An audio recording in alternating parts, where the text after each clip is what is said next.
Today is the Red, Black, and Green Ribbon Day. It's to help commemorate Black History Month, and we have like the papers to describe what each color means. The red stands for blood that has been shed during our oppression and our struggle for liberation.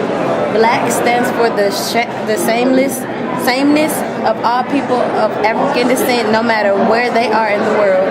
Green stands for Mother Africa, our true homeland, no matter where we happen to have been born and no matter where we happen to reside. In regards to Black History Month, why do you think it's important to get out here and give these ribbons out and to make people aware? To be able to express to others what it means to other African Americans, how successful we've become over time.